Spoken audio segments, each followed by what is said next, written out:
நான் நடையனூர் மாணிக்கவாசகம்.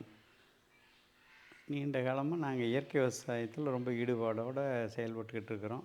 சின்ன சின்ன சமூக சேவைகளில் எங்களுக்கு முடிஞ்ச அளவுக்கு நாங்கள் செயல்பட்டுக்கிட்டு இருக்கிறோம். இந்த மாதிரி ஒரு காலகட்டத்தில் ஒரு 7 ஆண்டுகளுக்கு முன்பு விஸ்வநாதன் அண்ணனும் உள்ளூர் நண்பர்கள் 2 பேரும் சேர்ந்து இந்த காவிரி ஆறு மணல் தடுப்பு விஷயமா பேச வந்தாங்க. அதிலிருந்து நாங்கள் அவங்களோட தொடர்ந்து பயணம் பண்ணுறோம். ஒரு 7 ஆண்டுகளில் நிறைய விஷயங்களை அண்ணா கொஞ்சம் கொஞ்சமாக முன்னிலைப்படுத்துவார். ஆரம்பிக்கிறப்ப சாதாரணமாக இருக்கும். நகர நகர நகர அப்படியே ஒவ்வொருத்தராக இணைச்சி அதை ஒரு சரியான இலக்கை நோக்கி பயணித்து பின்னாடி இருந்து புஷ் பண்ணி மிகச்சரியான இடத்துக்கு கொண்டு போய் அதை உலகம் திரும்பி பார்க்குற அளவுக்கு, ஊர் திரும்பி பேசுகிற அளவுக்கு ஒவ்வொரு விஷயத்தையும் செயல்படுத்திக்கிட்டு இருக்கிறாரு. அவரோட இணைஞ்சு இன்றைக்கி வரலும் பயணம் பண்ணிக்கிட்டு இருக்கிறோம். இன்னும் எதிர்காலத்துலேயும் அவரோட இணைஞ்சு பயணம் பண்ணுவோம். அவர் இந்த பகுதியில் ஒரு பெரிய பொக்கிஷம் மாதிரிங்க எங்களுக்கு. அவர்கிட்ட இருக்கிற அறிவு, அவருடைய சேவை மனப்பான்மை எல்லாமே எல்லா வகையிலையும் எங்களுக்கு உதவியாக இருக்குது. அது மட்டும் இல்லாமல் இந்த உள்ளூரில் படிச்சுக்கிட்டு இருக்கிற குழந்தைகளுக்காக அவர் எடுக்கிற முயற்சி, செய்கிற வேலைகள்லாம் ரொம்ப அபாரமாக இருக்கும். எல்லாத்துக்கும் நல்ல விஷயங்களை சொல்கிறது, அந்த அடுத்து என்ன படிக்கலாம்ங்கிறத பற்றின ஒரு ஆராய்ச்சி, எப்படியெல்லாம் ஒரு குரூப் ஒன்றுக்கு இந்த மாதிரி விஷயங்களுக்கெல்லாம் தயாரிக்கிறது, நிறைய விஷயங்களை அவர் சேகரித்ததை பூரா கொண்டாந்து கொண்டார். அவருடைய அத்துணை தொடர்புகளையும் இந்த காவிரியார் போராட்டத்துக்கும் பயன்படுத்தினார், உள்ளூர் வளர்ச்சிக்கு பயன்படுத்திக்கிட்டு இருக்கிறார். நிறைய மீட்டிங் நடத்துறது, வேறு வேறு விஷயங்களை பற்றி இதெல்லாம் பண்ணார். பூ உலகின் நண்பர்கள்லாம் வரவழைச்சி ஒரு மீட்டிங் நடத்தினார். ஃபாதர் ஜெகத் காஸ்பரை வர சொல்லி ஒரு பனை நடு விழா ஒன்று பண்ணார். அது மட்டும் இல்லாமல் உள்ளூரில் நிறைய விஷயங்களை எப்படி எடுத்துகிட்டு போகணுங்கிறதுக்கு அவர் ஒரு பேக் போனாக இருந்து செயல்படுறார். ஒரு உதாரணம் சொல்லணும்னாங்க, ஒரு நாள் ஆற்றில் அளவு கடந்த மணல் திருட்டு நடந்துக்கிட்டு இருக்கிற அன்னைக்கு நேரடியாக களமிறங்கினாருங்க. ஒரு 20-30 பேர் அவரோட கூட ஆற்றுக்குள்ள போய் உட்காந்துக்கிட்டோம். நாங்கள் முதன்னு பிரச்சனையை ஆரம்பிக்கும் பொழுது போலீஸ் எங்களை வெளியே கூப்பிட்றதுக்கும் இது பண்ணாங்க.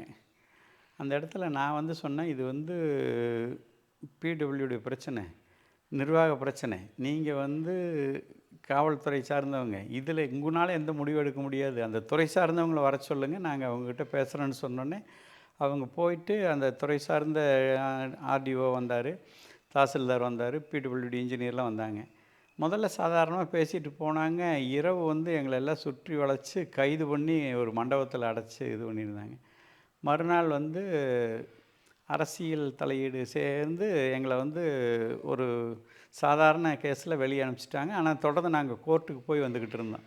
இந்த நிகழ்வெல்லாம் நடக்கிற வரலாம் விஸ்வநாதன் அண்ணன் தொடர்ந்து சரியான ஆலோசனைகளும் சரியான ஒரு உதவிகளும் எடுத்து பண்ணி அந்த தொடர்புகளை பூரா வச்சு இந்த போராட்ட நியாயங்கிறத உலகறிய செஞ்சார், ஊரறிய பேச வச்சார். நாங்கள் தனித்தனியாக வருத்தப்பட்டுக்கிட்டு இருந்தோம். இந்த மாதிரி இருக்கிற சிந்தனையாளர்கள் பூரா ஒன்று சேர்த்தி அந்த ஒரு குழுவை உண்டாக்கி அந்த குழுவுக்கு ஒரு அங்கீகாரம் கிடைக்க வச்சது விஸ்வநாதனுடைய மூளை. அவங்க அந்த 13 இன்ஜினியரிங் காலேஜ் இருந்த காலத்தில் மெரிட்டில் கோயம்புத்தூரில் இன்ஜினியரிங் முடிச்சுட்டு இங்கேருந்து அமெரிக்கா போய் அங்கே ஒரு 20-22 வருஷம் இருந்துட்டு ஒரு சூழ்நிலையில் திருப்பி இன்றைக்கி வரலும் இந்த 8 ஆண்டுகளில் இந்த வட்டாரத்தோட வளர்ச்சிக்கு அதை கடந்தும் எத்தனையோ விஷயங்களுக்கு ஒரு குழுவாக விவாதிக்கிறது, அது சம்மந்தம் முடிவெடுக்கிறது, அது சம்மந்தமான ஒரு யாருக்கு என்ன அனுப்பணும் தகவல் சொல்கிறதெல்லாம் பண்ணி ஒரு மிகச்சிறந்த ஒருங்கிணைப்பாளராக, களப்பணியாளராக எங்களுக்கு ஒரு மிகப்பெரிய ஒரு வழிகாட்டுதலாக இருக்கிறார். அது மட்டும் இல்லாமங்க, தன்னுடைய வீட்டை, தன்னுடைய தொடர்புகளை பூராமே தான் சார்ந்து எடுக்கிற பணிகளுக்கு அதை அந்த தொடர்புகளை உண்டாக்கி கொடுத்து அதன் வழியாக ஒரு அங்கீகாரத்தை கொடுக்குறாரு இந்த குழுவுக்கு, இந்த போராட்டத்துக்கு.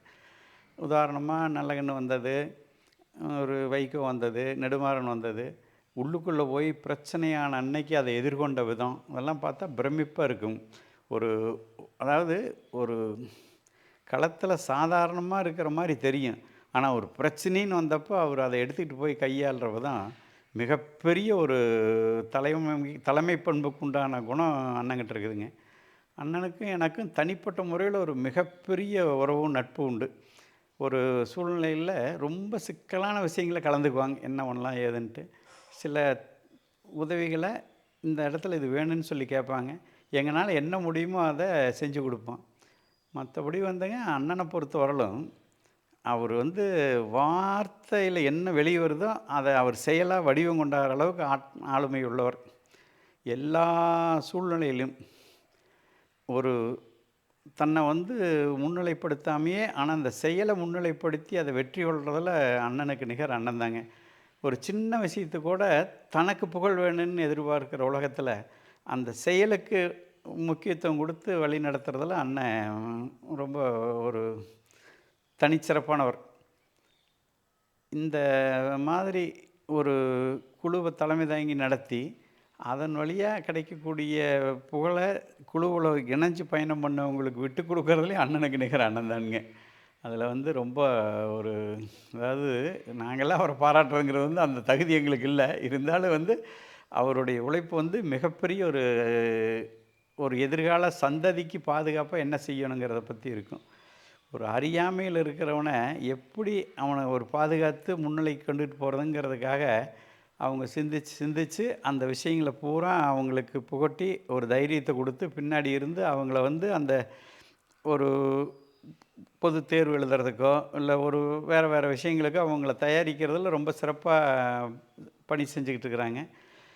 அந்த உள்ளூர் கிராமம், அத சார்ந்த ஒரு ஒரு 20, 30 கிராமங்கள்ல அண்ணனுக்கு இன்னைக்கு ஒரு நல்ல பேர் இருக்குதுங்க.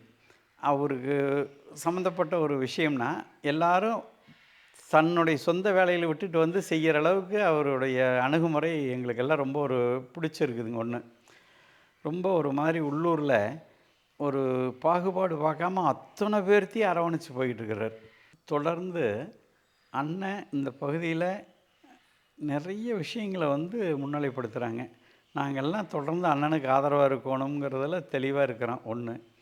2வது அண்ணங்கிட்டயே நாங்க இன்னும் சில கோரிக்கைகள்லாம் வைக்கிறோம். அது உங்க மூலமாவும் எதிர்பார்க்கிறோம். அது ஒரு அரசியல் விழிப்புணர்வு பயிற்சி பட்டறை ஒண்ணு அண்ணன் தொடர்ந்து நடத்தணும். அதுக்கு தமிழ்நாட்ட கடந்து மற்ற மாநிலங்கள்லிருந்தும் ஒரு சீடு புரொடியூசர் மாரி அண்ணன் இருந்து செயல்பட்டு, இன்னும் கூடுதலா இந்த சமுதாயத்துக்கு சேவை செய்யணும்னு நாங்க விரும்புறோம். நன்றி.